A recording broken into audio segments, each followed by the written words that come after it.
दोस्तों नमस्कार, आप सभी का स्वागत आपके अपने YouTube channel RNS education news में।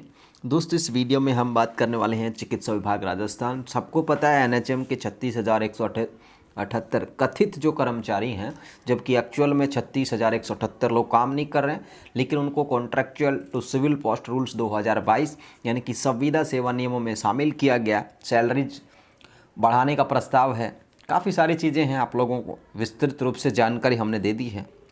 लेकिन दोस्तों एनएचएम के अलावा किसी और को भी शामिल नहीं किया गया था संविदा सेवा नियमों में।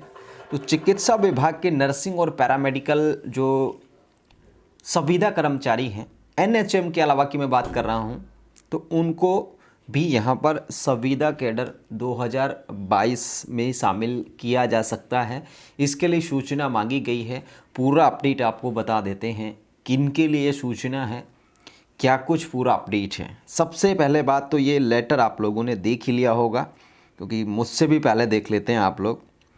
ये दोस्तों लेटर है राजस्थान मेडिकल एजुकेशन सोसाइटी राजमीस का है। ठीक है, राजमीस यानी कि राजमीस एक संस्था है, सोसाइटी है जो राजस्थान में जो तमाम मेडिकल कॉलेज हैं उनका संचालन करती है। कंट्रोल इस सोसाइटी का होता है और इन्होंने एक लेटर जारी किया है 11 नवंबर 2022 को। लेटर किन किन को जारी किया है इन्होंने? प्रधानाचार्य और नियंत्रक राजकीय मेडिकल कॉलेज जयपुर, अजमेर, जोधपुर, उदयपुर, कोटा, बीकानेर, 6 ये हो गए। इसके अलावा हम इनको भी गिने। प्रिंसिपल जो हैं बाड़मेर, भरतपुर, ठीक है, भीलवाड़ा, डूंगरपुर, पाली, सीकर, चूरू और झालावाड़, 6-7 ये हो गए। ठीक है, 13-14 हो गई ये संख्या। तो अब इन्होंने लेटर लिखा है और इनसे एक सूचना मांगी है कि संविदा पर जो कार्यरत कार्मिकों की जो सूचना है वो हमें बताई जाए।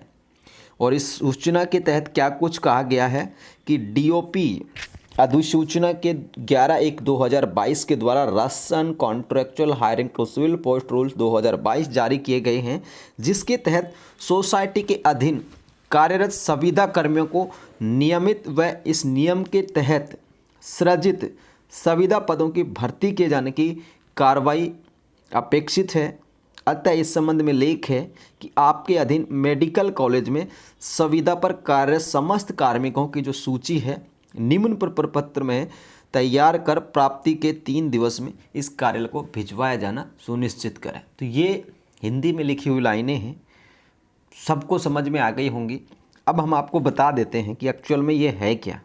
ये प्रपत्र है या नाम लिखना है, संविदा कर्मी का नाम लिखना है, पद का नाम लिखना है, जन्म तिथि लिखनी है, संविदा पद पर किस दिनांक से कार्यरत, ये करना है इन सभी मेडिकल कॉलेज के जो प्रिंसिपल हैं, अथॉरिटीज़ हैं, इनके मतलब की चीज़ है, आपको कुछ नहीं करना।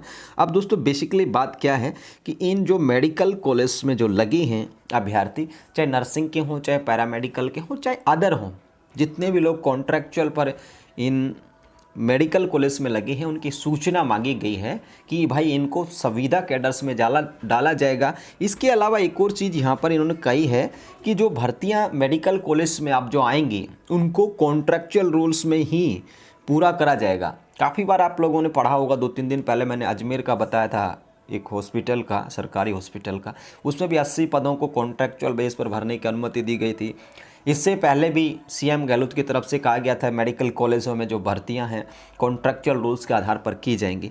अब इस वीडियो को देखने के बाद जो अभ्यर्थी नर्सिंग स्टाफ या पैरामेडिकल में लगी हैं बेसिकली मेडिकल कॉलेजों में, उनका सवाल होगा सर हमें क्या किया जाएगा। तो देखिए दोस्तों, इसमें पहली बात ये है जिनको राजमीस ने भर्ती किया है, यानी कि मेडिकल कॉलेज ने डायरेक्ट भर्ती करी है ना, उनको तो यहाँ पे बेनिफिट है इसमें। ठीक है, यानी कि डायरेक्ट मेडिकल कॉलेज ने भर्ती किया और आप भर्ती हुए हैं, जैसा कि जोधपुर का मैं उदाहरण दे देता हूँ आपको, तो उनको तो बेनिफिट है कॉन्ट्रैक्चुअल रूल्स का कि उनको शामिल हो सकते हैं वो लोग, लगभग उनका तय है। और जो एनएचएम ने सीएमएचओ ने भर्ती की यूटीबी की, किसकी? यूटीबी की। समझने की बात यहाँ पर ये है, सीएमएचओ ने भर्ती की अर्जेंट टेम्पररी बेस की और आपको लगा दिए कहाँ पे? मेडिकल कॉलेज में। तो दोस्तों वहाँ पर आपको दिक्कत हो सकती है, क्योंकि आपको राजमेश ने भर्ती नहीं किया, ना मेडिकल कॉलेज ने भर्ती किया, आपको सीएमएचओ ने भर्ती किया, लेकिन आपकी पोस्टिंग सीएमएचओ ने कर दी मेडिकल कॉलेज में। तो इसके बारे में कह पाना बड़ा मुश्किल है कि उनके शायद मुझे लगता है कि सीएमएचओ के द्वारा जो यूटीबी के आधार पर भर्ती किए गए हैं, भले आपकी ड्यूटी मेडिकल कॉलेज में दी हो तो वो मुश्किल है। इसमें यह है कि जो मेडिकल कॉलेज ने भर्ती की, जैसे जोधपुर ने की थी 635 की, इसके अलावा बीकानेर का भी दूसरा रवैया था। हालांकि वो जो विज्ञापन है वो सीएमएचओ ने जारी किया, लेकिन भर्ती उन्होंने किसके लिए की थी, मेडिकल कॉलेज के लिए की थी। तो वहाँ पे थोड़ा सा भी देखिए, वो सरकार जाने किस तरीके से उनको क्या करेंगे, उसके बारे में भी कह पाना मुश्किल है।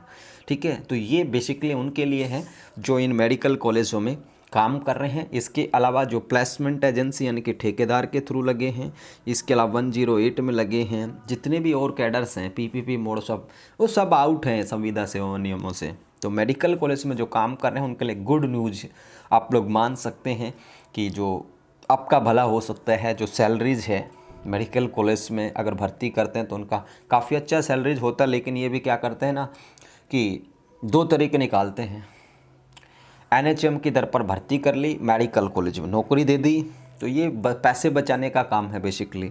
बाकी राजमेश खुद की भर्ती करे 28,900 है इनका कॉन्ट्रैक्चुअल पे भर्ती करे अगर मेडिकल कॉलेज, तो 28,900 सैलरी इन्होंने अपने नियमों में दे रखी है।